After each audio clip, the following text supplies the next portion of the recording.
Hey guys, so I was putting my tank together, designing it. Watched a lot of different videos on what people have done with their filtration system. So I'm gonna make a little video here to show you guys what I've come up with. Maybe somebody can use my ideas as their own. Maybe somebody can give me an idea, make my system better. You know, feel free to do whatever you guys want.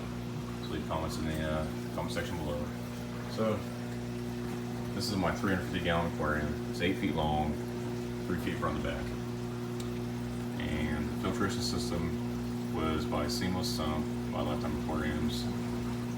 It's actually four different tubs, and it all starts down here, sock tub. You got 4 returns to the filter. They go into different socks, really large socks. Usually I have to change those out about once a week, just because my tank stays so dirty from 3 sharks, river, and a big eel. So it stays pretty dirty in there. From here it goes down to the baffle tub, where I've got 4 CK5 pumps that return the water back up into the main display. Also, I've got a CK4 pump in the sock tub that I drill a hole out there. It goes down into one of 3 UV sterilizers. This one is a turbo twist, and that goes back up to there and into the protein skimmer tub. Also, 2 of the CK5 pumps branch off and go to, each one goes to a turbo twist 6 UV sterilizer that also dump into the protein skimmer tub. Each one's, they're all 3 on timers. The 2 turbo twist 6s are on 12 hours go at night.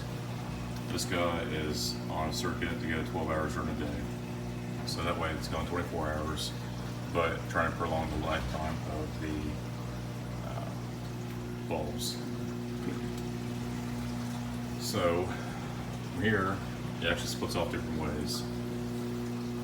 The sock tub dumps into the baffle tub and runs down there. And also, a good part of it dumps off in here and actually flows in reverse back down to the baffle tub, which all goes back up. And a big part of it just goes in a continuous loop, cycling back into the protein skimmers. This guy right here, this is the Reef Octopus 300 INT. It's supposed to be used up to for a large stock tank, heavily stocked tank. It's good for 450 gallons.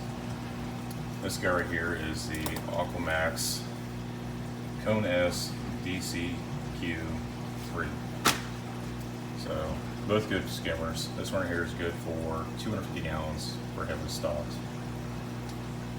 I actually had this guy first, and designed the stand to be extra tall for this thing because it's a very tall unit. Works really well. But unfortunately, the controller for it went out after I had it for about 2 months, and in the meantime, while I was getting everything sorted out with Reef Octopus, which had really good customer service, I was without a skimmer. And where this is a large reservoir tub, and I got this smaller one right here, I was kind of limited on space, so I couldn't really fit another one of these big guys into this smaller tub because it just wasn't fitting. That's why I went with the Aquamax. It's a good skimmer. My only issue with it is that it does not have the stopper on it, float switch. So actually just tonight, this guy right here got too full, and which caused all this water to dump out and go into the reservoir tubs.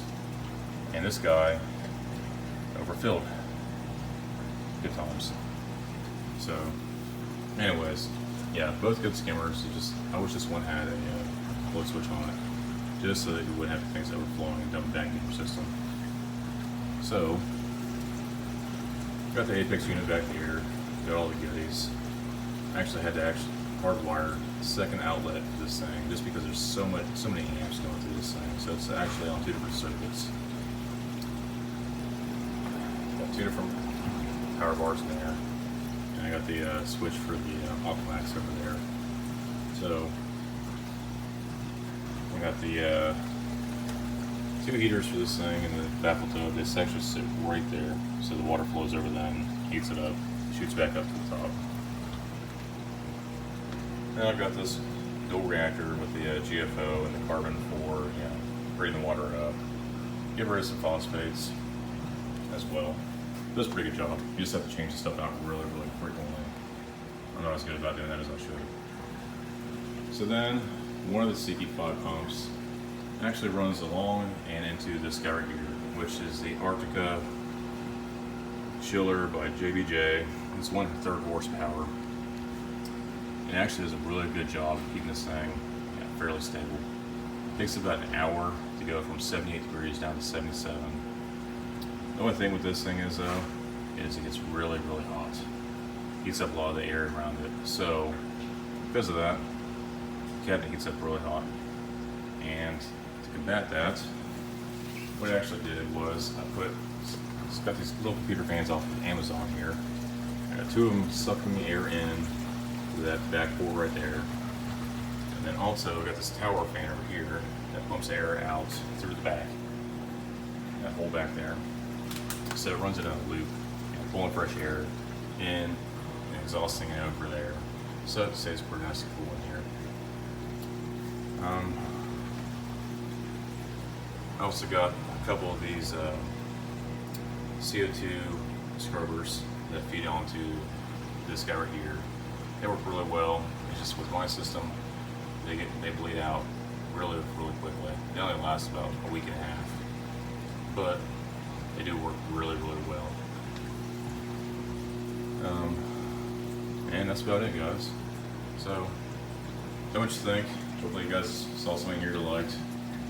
And if you do, feel free to use it. If not, don't take it.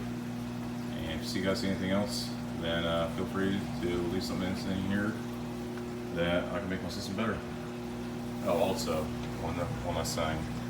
So this baffle tub actually, this reservoir tub, sorry, actually stays consistent height of water just because it all flows from that side into here and dumps in right back into these 3 tubes. So this water stays a consistent height. And this is actually a design flaw I had because it was just kind of like after the thought.